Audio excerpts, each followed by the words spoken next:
Thanks for everybody for waiting around.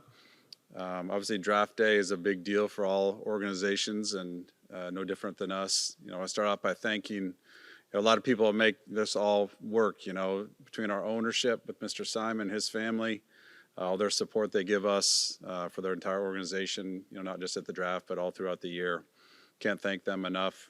Our scouting staff, led by Ryan Carr and Vance Catlin, do great work all year. This is kind of their Christmas draft day is, so I know it's a big deal for them. And those guys spend a lot of time on the road grinding away, getting information, watching players.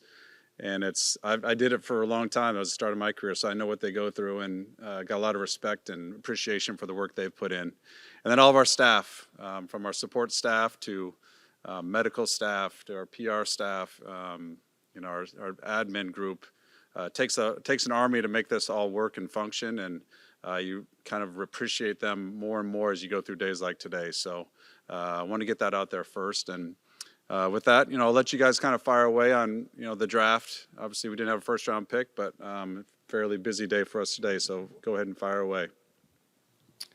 I guess to start with Johnny, I presume you can talk about him. I know the trade's not technically final, but you obviously looked at mostly, kind of experienced guys who were 3-year starters, 4 or 5 year players. Was it kind of a case of, that was just the best guy on the board? I guess was he a guy that you did not expect to still be on the board when you guys picked? This was one of those drafts. I think it was hard to predict. Obviously, we didn't have first-round picks, so you're not as involved in where guys are probably going to go. So it's hard for us to project who's going to be available at our picks in the second round, but we were pleasantly surprised that he was there. He's a younger guy. Obviously, you mentioned, targeting some older players. We've had success with that, but we also want to look a little bit long-term. Who are some players that maybe have some long-term potential that maybe are going to take a little time to develop? Really, the reality is our roster is in a situation where it's going to be tough for a young guy to come in and play. We have a lot of good young players already on the roster. We have a lot of established roles already, so we feel like we're willing to be a little more patient with a young player like Johnny, and feel like he's a guy who's got a lot of room to grow, both his body, physically, his game. He's obviously very young in age, but we liked a lot of things about him that felt like aligned with who we are as an organization, how we play, and obviously comes from a great program at Kansas. I know Coach Kevin Pritchard's pretty excited about getting a fellow Jayhawk here back in, but excited about where he could get to. Obviously, in the second round, it's a lot of, the percentages aren't great for those guys, but do like a lot of the qualities he possesses. I guess could you talk a little bit more about that, about what the skills and the basically characteristics he possesses you feel like line up with you, and where the room is to grow? Sure. Like his aggressiveness. He's a very aggressive, assertive player who knows how to play without the ball, which is beneficial for the way we play. We put the ball in the hands of a lot of great playmakers, and if you get guys who know how to play without it, they know how to cut, they know how to cross the offensive glass, which is one of his best traits.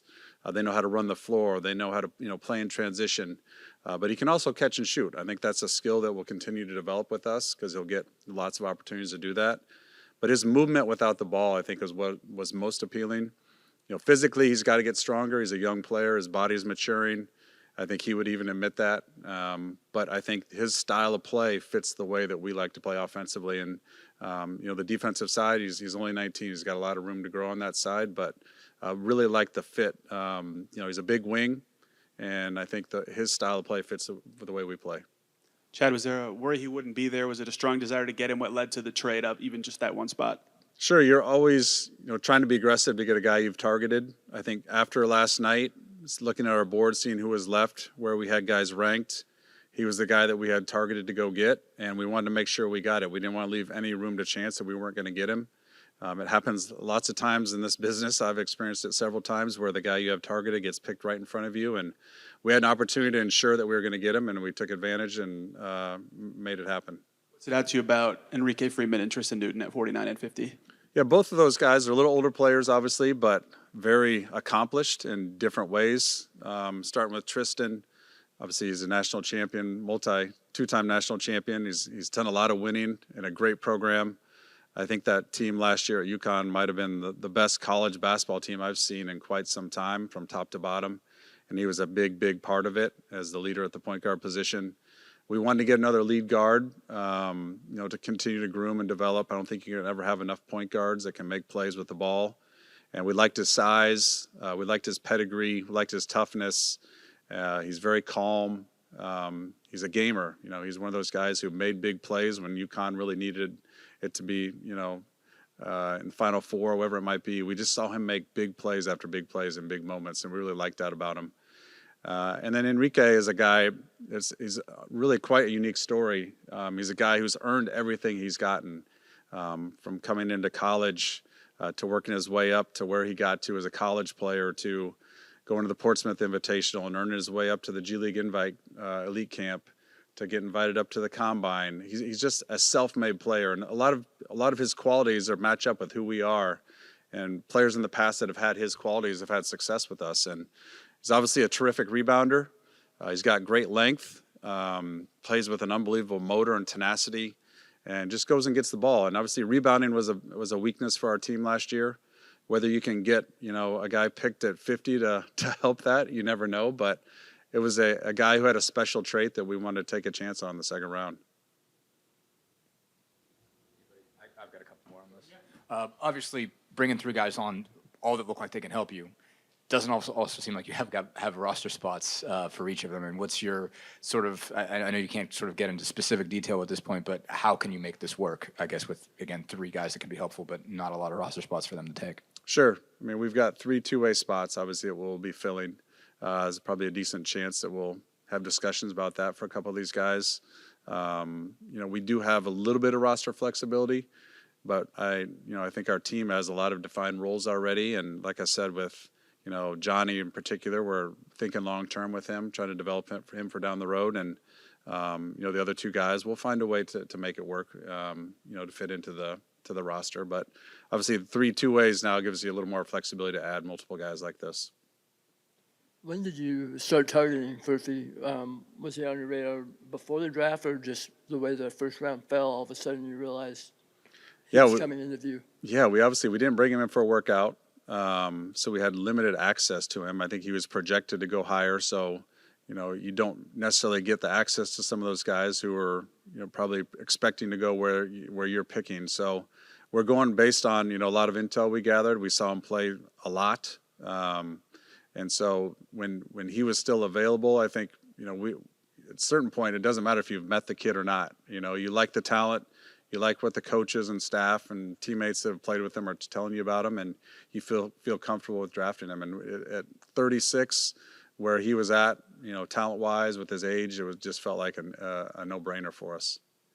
Chad, this is kind of an odd question, but looking at the draft and all the international players that continue to come out and get drafted, is there anything that the coaches and the people and organizers need to do to,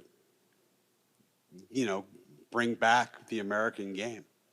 That's really a philosophical question, not a draft question. But, I have my opinions on that, Bob. I think there's some great coaches all over the world.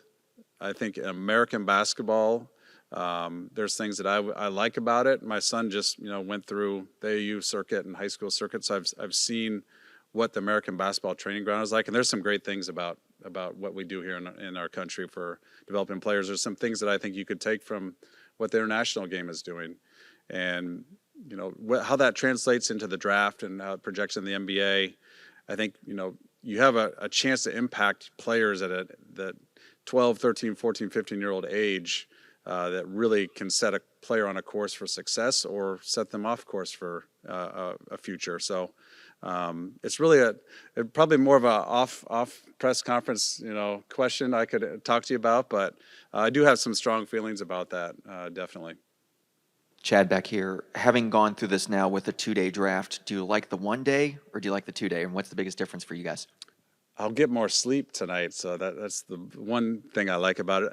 The 2-day gives us more time. Today, I think it was beneficial to work through when you have 4 minutes in between picks instead of 2 minutes. You have a better idea who has which pick. Picks get traded very frequently in the second round, and sometimes you're trying to track down who has which pick if you're trying to get involved in a trade. So that was beneficial. I think it allowed us to kind of reset last night, look at our board, really formulate our plan for today. So I like that as well. I imagine there's some things that, obviously you have a couple kids who don't get drafted last night in the green room, and that's disappointing, I'm sure. I mean, this is, this is the day that most kids achieve dreams, and you don't want to see a kid crushed, in a situation like that. So, I mean, there's pros and cons, but overall, I liked it. I mean, from a team standpoint, the more time you have, the better off I think it is. And whether the agents and the players feel the same, I don't know. But from a team standpoint, I really like the 2-day format. Chad, when you look at Tristan and just the way he did a little bit of everything in college, how could you potentially see him fitting in your backcourt room? Well, Coach Carlisle values basketball IQ, and I think Tristan has a very, very good feel for how to play. He obviously played with a lot of talent around him at UConn, so he's played with NBA caliber players already, and he knows how to read each player on the floor, which I think Coach really values. I think he's got a calmness about him, like I mentioned before, very similar to Drew. They're very calm with the ball. They never get sped up. They never look, out of control or rattled at the moment. And so, over the course of an NBA season, you're always needing extra guards. It feels like you have injuries, you have different things happen to your team. And we've experienced this in the past where we've just been short, an extra point guard, an extra playmaker. So the more guys that you have on the floor can make plays with the ball and have a feel for what you're trying to do, the more valuable a player like Tristan becomes, and that's exactly what we see him as. Wondering, Chad, if you could contrast this draft experience to the last 2 seasons. Obviously, you had lottery picks each of the last 2 seasons and then another high pick, and you didn't have those. Did it make it a little more relaxing, maybe more challenging? What was it like in there? Yesterday, it was definitely a different feeling. You're trying to find, is there a path to get involved that makes sense for us? So we were trying to be aggressive and looking for opportunities, but we were also conscious of what we have already with this group, with our team. And so you don't want to be too caught up in the moment because we have a good thing going here with our group, with our chemistry, with roles. And so we were very conscious of that with anything we were trying to do yesterday. But not having a pick, it was definitely a different experience. It's a long day as is, and when you walk out there at the end of the day and you have nothing to show for it, it's definitely a little different feeling driving home. But it was kind of nice knowing the next day you had a lot of opportunity. But it's much better to be in this situation, coming off the season we had than having a lottery pick from trying to build for the future too. How much did the path Ben Shepherd took last year, I guess, inform this? I mean, obviously you've seen players who have taken similar paths to him. Before, your guys who, maybe drafted late first round, second round, somewhere in those lines, doesn't play a whole lot the first half of the season, and then things happen and he gets a shot. I mean, did you kind of have that sort of in the back of your mind as you were looking at guys saying, this guy might not be a rotation guy on day one or even in November, December, but eventually, you're going to want somebody that's plug and play if eventualities lead to him having to play? Sure. Anytime you get a guy like Ben who's got more experience, more games under his belt, he's been coached, by a college coach for 3-4 years. They're obviously going to be a little more ready to play. They're going to have a better understanding of maybe some of the things that Coach Carlisle and our staff are trying to do than a young player might. But you're always looking, you got to look down the road when a guy's in his prime, whether he's 19 now or he's 23 now. When a guy hits his prime, does he fit the way we play? Do we project him fitting in with our team, our current team, the way Coach Carlisle and our staff like to play? So that's the biggest thing. And, going back to last year with Ben, we knew Ben was a guy who played extremely hard. He shot when he was open, he passed when he wasn't, and made really simple, quick decisions, which is something that I think our coaches really value. So that was something in looking at these 3 players and all the players we were considering in the draft. Do they fit the way that we play? Because you don't want to bring a player in here who's maybe has strengths that don't fit the way that Coach Carlisle and our team values, and you're putting a player in a position to not have success. So you're always factoring. Obviously, this is we've been with Coach Carlisle now multiple years, and we have a real good understanding of what he values in a player and what our coaches value, because you want to give a kid a chance to come in and have success. But we know that Johnny didn't work out here. Did you guys have any contact with him prior to today? And if so, what was your call like with him when you did actually tell him he was coming here? Yeah, very, very, very limited access to Johnny. We had a lot of talks with his coaching staff. Obviously Coach Self, is a close friend of ours, and the entire KU people in Australia that knew him from earlier. So, but very limited access to him himself. So he's not gonna know who I am or KP. He probably knows who Rick is, but it'll be introductory meeting first time we get to see him. Chad, also about Johnny. I know the draft is a lot about comparisons, and this player reminds me of this player. Does Johnny remind you of anyone that's played in this league or anyone that's gone through this organization? We asked Coach Self that actually. He had Christian Brown. Plays for the Nuggets. It's kind of an easy comparison because he's a KU guy, but I don't know if that's necessarily the right comp. I know he's a young enough player where he could kind of turn into a couple different types of guys. I think if he's the worker we think he is and fits into our system the way we think he is, it's a tough comparison. I think just off the top of it, we talk about that a lot, and he's a tough one to comp because he's got a little bit of a several different guys.